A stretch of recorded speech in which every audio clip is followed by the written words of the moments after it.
বন্ধুরে আমার, ইমাম ইবনে সিরিন বলছেন, ইমাম মালিক শোনেন, মালাকুল মাউত আপনাকে 5 আঙ্গুল দেখিয়ে কি বোঝাতে চেয়েছেন? ইমাম ইবনে সিরিন বলছেন, ইমাম মালিক আসমানের উপরে, জমিনের উপরে, আসমানের নিচে, জমিনের নিচে এমন কেউ নেই যে 5টা বিষয়ে ইলম রাখতে পারে। 1 নাম্বার হলো কিয়ামত কবে হবে, 2 নাম্বার হলো বৃষ্টি কবে হবে, 3 নাম্বার হলো মায়ের পেটে কি সন্তান আছে, আর 4 নাম্বার হলো আগামী কালকে কার কোথায় রোজি আছে, 5 নাম্বার হলো কার কখন মওত হবে। এর নবীর উম্মতির দল, আল্লাহর গোলামেরা একটু ভাববেন কি, একটু ভেবে দেখুন না, আমার আল্লাহ যেই ফেরেশতাকে জান কবজ করার দায়িত্ব দিয়েছেন তার নাম হলো মালাকুল মাউত। মালাকুল মাউত জানে না যে আপনার কাছে কখন তাকে আসতে হবে, কখন আপনার জানটাকে কবজ করতে হবে, এটা মালাকুল মাউতেরও জানা নেই। তাহলে আমরা কেমন করে বলি এখন মরব না, এখনো অনেক দিন বাঁচব? বন্ধুরে, মাউতকে কাছে মনে করবেন, সন্নিকটে মনে করবেন, মাউতকে সদা সর্বদা নিকটে মনে করবেন। ইজা আমসাইতা ফালা তান্তাজির সাবাহা ওয়া ইজা আসবাহাত ফালা তান্তাজিরিল মাসাহা। ভাইজান, আল্লাহর কোরআনে আল্লাহ আয়াত অবতীর্ণ করলেন, ওয়াজাআত সাকরাতুল মাউত বিল হক। এই আয়াতটা যখন অবতীর্ণ হলো, রাসূলের উপরে যখন আয়াত অবতীর্ণ হতো, তখন তিনি সাহাবায়ে কেরামদেরকে ডাকতেন। ডাকার পরে সাহাবায়ে কেরামদের সামনে সেই আয়াতটা পড়ে শুনিয়ে দিতেন। খুব গভীরভাবে, গভীর মনোযোগ দিয়ে আলোচনা শ্রবণ করেন। আর 2টা পয়েন্টের উপর আলোচনা করব, এটা আপনার জীবনে অনেক কাজে দিবে ইনশাআল্লাহ। এই আয়াতটা যখন অবতীর্ণ হলো, আল্লাহ রাসূল সাহাবায়ে কেরামদেরকে ডাকলেন, সাহাবায়ে কেরামরা এসে বসে গেলেন। আল্লাহ রাসূল বলছেন, শোনো আমার সাহাবারা, আজকে আল্লাহ আমার উপরে আয়াত অবতীর্ণ করেছেন, মওতের সময় যন্ত্রণা হবে, মওতের যন্ত্রণা, মওতের যন্ত্রণা সত্য, মওতের যন্ত্রণা হক, মওতের যন্ত্রণা সত্য, মওতের যন্ত্রণা হক। যখন আল্লাহর নবী সাহাবাদেরকে বলেছেন, তখন সাহাবায়ে কেরাম সব ভয়ে ভীত সহস্ত্র হয়ে গেলেন, একেবারে কম্পিত হয়ে গেলেন যে আহারে, মওতের সময় যন্ত্রণা হবে। উপস্থিত সাহাবাদের মধ্যে একজন সাহাবা ছিলেন যার নাম হচ্ছে আমর ইবনুল আস। এই আমর ইবনুল আস মওতের যন্ত্রণার কথা শুনে তিনি বেশি ব্যাকুল হলেন। তাই তো তিনি মওতের যন্ত্রণাটা কেমন এটা তিনি জানার চেষ্টা করতে লাগলেন। এই আয়াতটা অবতীর্ণ হওয়ার পর থেকে পুরো মদিনায় যখনই তিনি শুনতে পেতেন কেউ মৃত্যুবরণ করছে, তার কাছে চলে যেতেন। মওতের শয্যায় পড়ে থাকা ব্যক্তির কাছে যাওয়ার পরে বলতেন, আল্লাহর গোলাম, আল্লাহ বলেছেন মওতের যন্ত্রণা হবে, তুমি এখন এই মওতের যন্ত্রণার সম্মুখীন, একটু আমাদের বলে যাও মওতের যন্ত্রণা তোমাকে কেমন লাগছে। হ্যাঁ নবীর উম্মতের দল, মির্জাপুরের ভাইরা, নদিয়ার ভাইরা, মারা, বোনেরা, ভালো করে শ্রবণ করে নেন। কোন একদিন আমর ইবনুল আস একটা ফাঁকা জায়গাতে দাঁড়িয়ে কান্না করতে লাগলেন। তিনি বলছেন, হাইরে, আল্লাহ বলেছেন মওতের যন্ত্রণা হবে, আর আমি এত এত মানুষকে জিজ্ঞাসা করলাম, কেন রে আমাকে মওতের যন্ত্রণা সম্বন্ধে বলল না? তিনি এই রকম করে কান্না করছেন। ভাইজান আমার, দিন যায়, রাত যায়, মাস যায়, বছর যায়, এমনি করতে করতে করতে আমর ইবনুল আস মওতের শয্যায় পড়ে গেলেন। এবারে তেনার বিদায়ের পালা চলে এসেছে, পৃথিবী ছেড়ে তেনাকে চলে যেতে হবে। তো আমর ইবনুল আসের ছেলেটা তার মাথার কাছে বসেছে, বসার পরে বলছে, আব্বা জান, এতদিন পর্যন্ত মওতের যন্ত্রণা কেমন এটা আপনি জানার বড় চেষ্টা করেছেন, আপনাকে কেউ বলেনি মওতের যন্ত্রণাটা কেমন। আব্বা জান, আজকে আপনি নিজে মওতের যন্ত্রণার সম্মুখীন, আপনি আমাদের বলে যান মওতের যন্ত্রণা কেমন লাগছে। আমর ইবনুল আসের ছেলেটা এমনি করে বারংবার জিজ্ঞাসা করছে।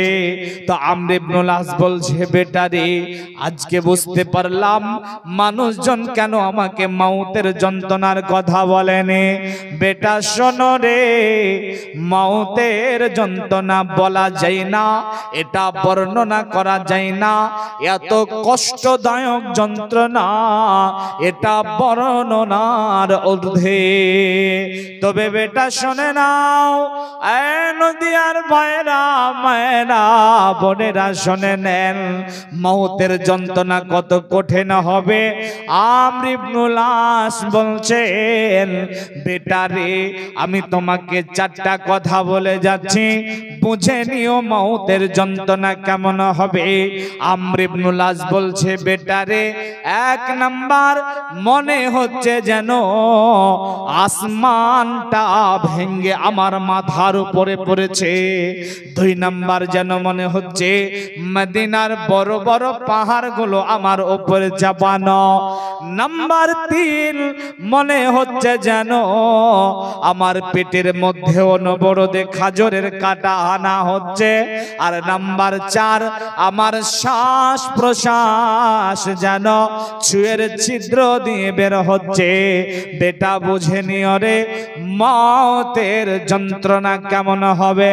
আমার আল্লাহ বলেন, অবশ্যই মওতের যন্ত্রণা সত্য, মওতের যন্ত্রণা হক, মওতের যন্ত্রণা সত্য। মওতের যন্ত্রণার সম্মুখীন একদিন আপনাকে আমাকে হতে হবে।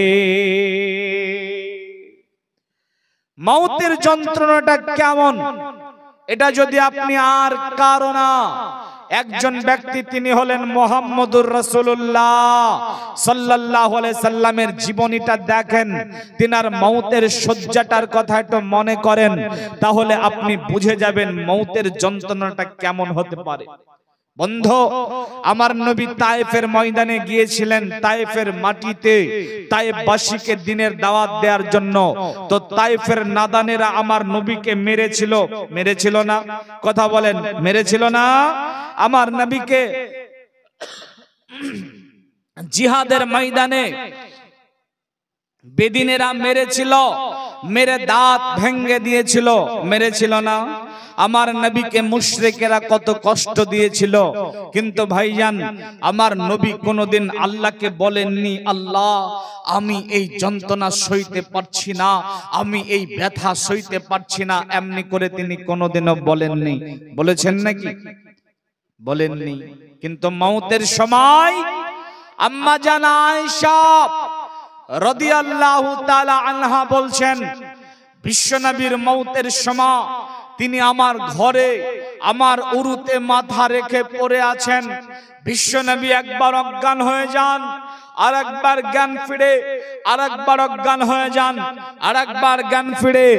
রাসূলের পাশে একটা বারতানে পানি রাখা আছে, যখন তিনার জ্ঞান ফিরছে তখন তিনি নিজে হাতে ওই পানি নিচ্ছেন, ঠুটে দিচ্ছেন, মুখে দিচ্ছেন, গালে দিচ্ছেন, চোখে দিচ্ছেন। সাহাবায়ে কেরাম আসছেন, রাসূলের অবস্থা দেখে সবাই কান্নায় ভেঙে পড়ছেন। রাসূলের মওতের সময় এত কষ্টদায়ক, এত বেদনাদায়ক, এত কষ্ট দিয়েছে মুশরিকেরা, কোনদিন আল্লাহকে বলেননি যে আল্লাহ এই বেদনা সইতে পারছি না। কিন্তু মওতের সময় আল্লাহ রাসূল বলছেন, আল্লাহুম্মা হাউবিন আলা মুহাম্মাদিন সাকারাল মাউত, আল্লাহ আমি এই যন্ত্রণা সইতে পারছি না, তুমি আমার মওতের যন্ত্রণা একটু কমিয়ে দাও। চিন্তা করেন নবীর উম্মত মওতের যন্ত্রণা কত কঠিন হতে পারে। প্রিয় ভাইরা, এই মওতের যন্ত্রণার সম্মুখীন আপনাকে আমাকে হতেই হবে, হবে না? কথা বলেন হবে না? আসুন মূল্যবান দুটা হাদিস শোনাই, কেউ চলে যেন না হাদিস দুটা না শুনে। মানুষ যখন মরে যায় জান কবজ করা হয় কি করে এবং আত্মার সঙ্গে কিরূপ আচরণ করা হয়, এই মর্মে দুটা হাদিস শোনাবো। পৃথিবীতে যারা ভালো মানুষ, আল্লাহওয়ালা মানুষ, পরহেজগার মানুষ, দীনদার মানুষ, রুকু করনে ওয়ালা, সাজদাতে ঝুঁকনে ওয়ালা মানুষ, এইরকম পরহেজগার মানুষের আত্মাটা কিভাবে কবজ করা হয় এবং তার আত্মাটা কবজ করার পরে তার আত্মার সঙ্গে কিরূপ আচরণ করা হয়, এই মর্মে একটা হাদিস শুনে নেন। আন বারা ইবনে আযিবিন রাদিয়াল্লাহু তাআলা আনহু قال قال রাসূলুল্লাহ সাল্লাল্লাহু আলাইহি ওয়াসাল্লাম ইন্নাল আবদাল মুমিন ইদা কানা ফিল কিতাইম মিনাদ দুনিয়া ওয়া ইকবালিম মিনাল আখিরা নাযালা ইলাইহি মালাইকাতু মিনাস সামাই বিজুল উজুহি কান্না উজুহাহুমুশ শামসু মাআহুম কাফানুম মিন আকফানিল জান্নাহ ওয়া হানাতুম মিন হানুতিল জান্নাহ ইলাল আখিরিল হাদিস।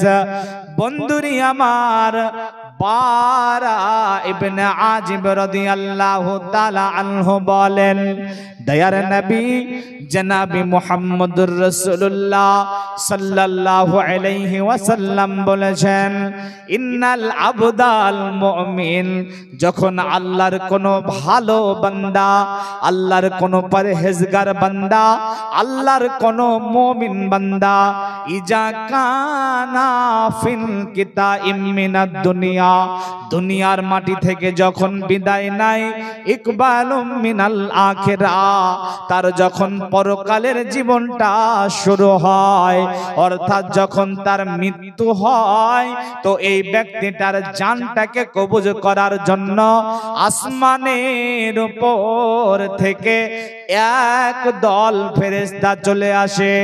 নাযালা ইলাইহি মালাইকাতু মিনাস সামাই, আসমানের উপর থেকে এক দল ফেরেশতা পৃথিবীর মাটিতে চলে আসে।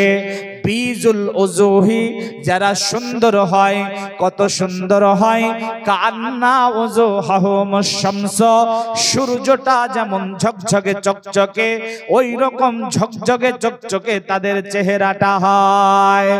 এ নবীর উম্মতের দলেরা, নদিয়ার ভাইরা, মায়েরা, বোনেরা, ভালো করে শ্রবণ করে নেন।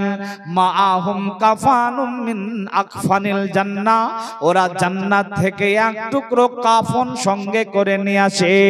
ওয়া হানাতুম মিন হানুতিল জান্নাহ, আর জান্নাত থেকে সুগন্ধি সঙ্গে করে নিয়ে আসে। নিয়ে আসার পরে মাদ্দাল বাসারি, ওই ভালো মানুষটার চোখের আড়ালে একটু দূরে ওই ফেরেশতার দলটি বসে যায়। সুম্মা ইউজাউ মালাকুল মাউত, এরপরে শুধুমাত্র মালাকুল মাউত ওই ব্যক্তি ব্যক্তিটার কাছে যায়, মালাকুল মাউত ওই ব্যক্তিটার কাছে যাওয়ার পরে ওর কপালের উপরে হাত রাখে, হাত রাখার পরে বলে ইয়া আইয়াতুহান নাফসুত তাইয়্যিবা। মালাকুল মাউত বলে রে ভালো আত্মা, তুখরিজে বের হয়ে এসো ইলা মাগফিরাতিম মিনাল্লাহি ওয়া রিজওয়ানা, আল্লাহর রিজামন্দির দিকে বের হয়ে এসো, আল্লাহর দয়ার দিকে বের হয়ে এসো। বন্ধুরে আমার, এই বোতলটাতে পানি আছে, আমি যদি এটাকে কাত করে শিপাটাকে খুলে দেই, যেমনি করে আরাম করে আত্মাটা বের হবে, অমনি করে আত্মাটা সঙ্গে সঙ্গে বের হয়ে চলে আসে। যখনই আত্মাটা বের হয়ে যায়, ওই যে দূরে ফেরেশতার দলটা বসেছিল, এই ফেরেশতার দল দৌড়িয়ে আত্মাটার কাছে চলে যায়। তাদের কাছে যে জান্নাতের কাফন ছিল, ওই জান্নাতের কাফনে আত্মাটাকে জড়িয়ে নেয়, জান্নাতের সুগন্ধ ওই আত্মাটার উপরে ঢেলে দেয়। এবারে আসমান পথে চলতে আরম্ভ করে। তো এই দুনিয়া থেকে আসমানের মধ্যে যত ফেরেশতারা চলাফেরা করে, এই ফেরেশতারা বলে এত দামি আত্মাটা কার? তখন দুনিয়ায় তার যেটা নাম ছিল, তার বাবার যেটা নাম ছিল, এই নামের সঙ্গে পরিচিত করিয়ে বলে অমুকের ছেলে, অমুকের আত্মা এটা। বন্ধনে আমার, দুনিয়াবি আসমান যেটা দুনিয়া থেকে দেখা যায়, এই আসমানের গেটের কাছে যখন নিয়ে যাওয়া হয়, সঙ্গে সঙ্গে আসমানের গেট খুলে যায়, আসমানের উপরে ওঠানো হয়। তো দুনিয়াবি আসমানের উপরে যত ফেরেশতা মণ্ডলী আছে, এদের মধ্যে বলা বলি হতে লাগে দুনিয়ায় ওই পরহেজগারের আত্মাটা এসেছে। তো ফেরেশতারা সবাই জমা হয় এবং আত্মাটার জন্য মাগফিরাতের দোয়া করে। বন্ধুরে আমার, একটা নেতা যখন আমাদের মধ্যে আসে, নেতাকে সামনে দেয়, আর নেতার যারা সহচারী আছে এরা পিছনে থেকে স্লোগান দিতে দিতে, সম্মাননা দিতে দিতে এগিয়ে নিয়ে যায়। অমনি করে ওই আত্মাটাকে দুনিয়া আসমানের উপরে, দুনিয়াবি আসমানের উপরে যত ফেরেশতা মণ্ডলী আছে, এরা আত্মাটাকে সামনে দেয়, আর ফেরেশতারা পিছনে থাকে মাগফিরাতের দোয়া করতে করতে দ্বিতীয় আসমান পর্যন্ত এগিয়ে দিয়ে আসে। বলেন না সুবহানাল্লাহ। এবারে দ্বিতীয় আসমানের কাছে যখন যায়, আসমানের গেট সঙ্গে সঙ্গে খুলে যায়। দ্বিতীয় আসমানের যত ফেরেশতা আছে সবাই জমা হয়, মাগফিরাতের দোয়া করে এবং আত্মাটাকে সামনে দিয়ে তার জন্য দোয়া করতে করতে তৃতীয় আসমান পর্যন্ত এগিয়ে দিয়ে আসে। তৃতীয় আসমানের গেট খুলে যায়, তৃতীয় আসমানের ফেরেশতারা চতুর্থ আসমান পর্যন্ত এমনি করে সপ্তম আসমানের উপরে নিয়ে গিয়ে আল্লাহর অর্ডারে এই ভালো মানুষের আত্মাটাকে জান্নাতের সাব সেন্টার ইল্লিনের মধ্যে রেখে দেয়। এটা হলো ভালো মানুষের আত্মা, পরহেজগারদের আত্মা, দিনদারদের আত্মা, রুকু করনে वाला, যারা হারাম খায়নি, সুদ খায়নি, ঘুষ খায়নি, জুয়া খেলেনি, লুটারি কাটেনি, পৃথিবীতে অশান্তির বাজারকে গরম করেনি, বোনের হক মেরে খায়নি, ভাইয়ের হক মেরে খায়নি, প্রতিবেশীর হক মেরে খায়নি, যারা ভালো পরহেজগার তাদের আত্মার সঙ্গে এই আচরণ করা হয়। এবারে যারা বদগার, বদমাশ, পৃথিবীতে অশান্তির বাজারকে গরম করে, রুকু করে না, সাজদা করে না, আল্লাহ দ্রোহী যারা, তাদের সঙ্গে কিরূপ আচরণ করা হয় শোনেন। আপনারা কি বিরক্ত হয়ে গেছেন? ওটাওটি করছেন যে ভাইজান শোনেন, খারাপ আত্মার সঙ্গে কিরূপ আচরণ করা হয়। এই হাদিসের রাবিও হচ্ছেন বারা ইবনে আযিব রাদিয়াল্লাহু তাআলা। বারা ইবনে আযিব রাদিয়াল্লাহু তাআলা আনহু তিনি বলছেন যে একটা আনসারী ব্যক্তির জানাজাতে নবীজির সঙ্গে গেলাম কবরস্থানে। এ ভাইজান উঠে পালাছেন কেন? পেশাব করতে যাচ্ছেন? পেশাব করতে আরে সর্বনাশ। তো এটা শুনে, এই হাদিসটা শুনে তারপরে চলে যেন, অসুবিধা নেই। বারা ইবনে আজিব রাদিয়াল্লাহু তাআলা আনহু বলছেন যে একটা আনসারী ব্যক্তির জানাজাতে গেলাম রাসূলের সঙ্গে জানাজাতে, তো কবরস্থানে গেছে, এখনো পর্যন্ত লাশ আসেনি। আমাদের সঙ্গে এমন হয় না, হয় না গো? কথা বলেন, হয় না? যে আমরা কবরস্থানে গেছি, এখনো পর্যন্ত লাশ আসেনি বা কবর খনন হয়নি, হয় না, হয় না? তখন আমরা কবরস্থানে কি করি? হই হট্টগোল করি, চিল্লা চিল্লি করি, ইবাদ করি, কত রকমের যে গল্প করি, করি না? এটা গরস্থানের আদাব নয়। গরস্থানের আদাব শোনেন। বারা ইবনে আজিব রাদিয়াল্লাহু তাআলা আনহু বলছেন রাসূল সাল্লাল্লাহু আলাইহি সাল্লামের সঙ্গে গরস্থানে গেলাম, আনসারী ব্যক্তির জানাজায় এখনো পর্যন্ত লাশ আসেনি। তো নবীজি চুপচাপ বসে পড়লেন, আমরাও চুপচাপ বসে পড়লাম। আমরা এমন ভাবে চুপ করে বসে আছি, মনে হচ্ছে যেন আমাদের মাথায় পাখি বসে আছে, নড়লেই উড়ে যাবে, এমন চুপ করে বসে আছি। আল্লাহ রাসূলের হাতে এইটুকা কাঁটি, তিনি মাটিতে দাগ টানছেন বাচ্চাদের মতো। তিনি দাগ টানতে টানতে হঠাৎ করে মাথাটাকে উঠিয়ে বলছেন, সাহাবারা, সাথী সঙ্গীরা, শোনো, তোমরা কবর থেকে আল্লাহর কাছে পানাহ চাও। কবর বড় খতরনাক জায়গা, কবর বড় দর্দনাক জায়গা। কথাটা তিনি 3 বার বললেন। এরপরে তিনি বলেন, ইন্নাল আবদাল কাফির ইজা কানা ফিন কিতাইম মিনাদ দুনিয়া ওয়া ইকবালিম মিনাল আখিরা নাযালা ইলাইহি মালাইকাতু মিনাস সামাই সুদুল উযহে। রাসূল বলছেন, যখন কোন খারাপ বান্দা, যখন আল্লাহদ্রোহী বান্দা নামাজ পড়ে না, রোজা করে না, হজ করে না, যাকাত দেয় না, আল্লাহর বিধান আদেশ মেনে চলে না, এই রকম ব্যক্তি যখন পৃথিবীর মাটি থেকে বিদায় নেবে, তো এর জানটাকে কবজ করার জন্য নাযালা ইলাইহি মালাইকাতু, আসমানের উপর থেকে একদল ফেরেশতা চলে আসে। সুদুল উজুহি, যাদের চেহারা হয় ভয়ঙ্কর চেহারা, খতরনাক চেহারা, জাহান্নাম থেকে একটা চট সঙ্গে করে নিয়ে আসে। আসার পরে মাদ্দাল বাসারে, ওই বদগারের চোখের আড়ালে একটু দূরে বসে যায়। সুম্মা ইউজাউ মালাকুল মাউত, মালাকুল মাউত শুধুমাত্র তার কাছে যায়, তার কপালে হাত রাখে, রাখার পরে বলে, ইয়া আইয়াতুহান নাফসুল খাবাইস, বলে রেখো বিষাক্তা, তুখরিজি, বের হয়ে আয়, ইলা সাখাতিম মিনাল্লাহি ওয়া গাযাবি, আল্লাহর রাগের দিকে বের হয়ে আয়, আল্লাহর ক্ষোভের দিকে বের হয়ে আয়। দেখবি কেমন আল্লাহর রাগ, দেখবি কেমন আল্লাহর ক্ষোভ, আল্লাহর ক্ষোভের দিকে বের হয়ে আয়, আল্লাহর রাগের দিকে বের হয়ে আয়। তো আত্মাটা বেরোতে চায় না। একটা কাঠের মধ্যে লোহার পেরেক ভাঙা থাকলে ওই পেরেকটাকে বার করার জন্য যেমন বেরিয়ে বেরিয়ে বেরিয়ে বের করে, অমনি করে খিচে খিচে আত্মাটাকে বের করে। আত্মাটা যখন বের হয়ে গেল, ওই যে ফেরেশতারা বসেছিল জাহান্নামের চট সঙ্গে করে নিয়ে, জাহান্নামের চটে গিয়ে আত্মাটাকে জড়িয়ে নাই, আসমান পথে যায়, আসমানের গেট খুলতে বলে, কিন্তু তার জন্য আসমানের গেট খোলা হয় না। আল্লাহর তরফ থেকে বলা হয়, এই বদগারের জন্য আসমানের গেট খোলা হবে না, এখান থেকে ছুঁড়ে মারো, আর দুনিয়ার সর্বনিম্ন স্থান জাহান্নামের সাব সেন্টার সিজ্জিনে তার আত্মাটাকে রেখে দাও। ভাইজান, যার জন্য নিজেকে তৈরি করুন।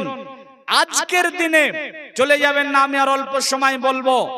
এই মুহূর্তে, এই সময় যদি আপনার কাছে মালাকুল মাউত চলে আসে, বলেন তো আপনাকে কি ইয়া আইয়াতুহান নাফসুত তাইয়্যিবা বলবে, নাকি ইয়া আইয়াতুহান নাফসুল খাবাইস বলবে? কোনটা নিজে একবার ভাবুন। আপনি কি পাপ করেছেন না করেছেন পৃথিবী না জানুক, আপনি জানেন।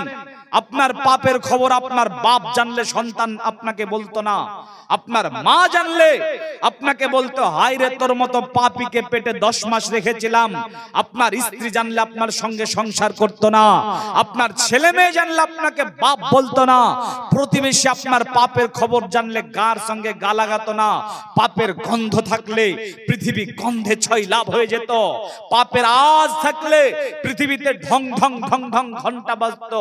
আপনার পাপের খবর আপনি জানেন কি করেছেন না করেছেন। বলেন তো এই মুহূর্তে মালাকুল মাউত যদি আপনার কাছে আসে, আপনাকে কি ইয়া আইয়াতুহান নাফসুত তাইয়্যিবা বলবে, নাকি বলবে ইয়া আইয়াতুহান নাফসুল খাবাইস তুখরিজি, বের হয়ে আই ইলা সাখাতিম মিনাল্লাহ গাযাবি, দেখবি কেমন আল্লাহর রাগটা, দেখবি কেমন আল্লাহর ক্ষোভটা, বের হয়ে আই। তৈরি করুন নিজেকে, যাবতীয় গুনাহ করেছেন ওই মাউতকে স্মরণ করে তৈরি করেন, এমন করে তৈরি করবেন যেন মালাকুল মাউত আপনার কাছে এসে ইয়া আইয়াতুহান নাফসুত তাইয়্যিবা বলে। হবেন না ইনশাআল্লাহ? ইনশাআল্লাহ। আল্লাহ তৌফিক দান করে, আল্লাহুম্মা আমিন। ভাইজান আমি অনেক টেনশনে আছি আপনারা চলে যাবেন বলে, কেন জানেন? কারণ এখন আপনাদের কাছে আমি ভিক্ষার থলিটা পাতবো, আপনারা কেউ চলে যাবেন না। আমি মুসাফির, আমি মুসাফির, ইন্টারন্যাশনাল মুসাফির। মুসাফিরের দোয়া কবুল হয় না? হয় না? হয় না? হয় না? মুসাফিরের দোয়া কবুল হলে বদদোয়া কবুল হবে না? কথা বলেন, বদদোয়া কবুল হবে নাকি হবে না? হবে। বদদোয়া করব না, তবে আপনারা মাজলিসটা ভাঙবেন না, আপনারা এখানে বসে থাকেন, আমরা ইনশাআল্লাহ শেষ দোয়া পাঠ করব, তারপরে যাব ইনশাআল্লাহ। তবে যেই উদ্দেশ্যে জলসা দিয়েছেন কবরস্থান, এই কবরস্থানে আপনাকে যেতে হবে, ওটাই আপনার আসল জায়গা, এটা মাথায় রাখতে হবে। কবরকে স্মরণ করুন, কবর জিয়ারত করতে যান।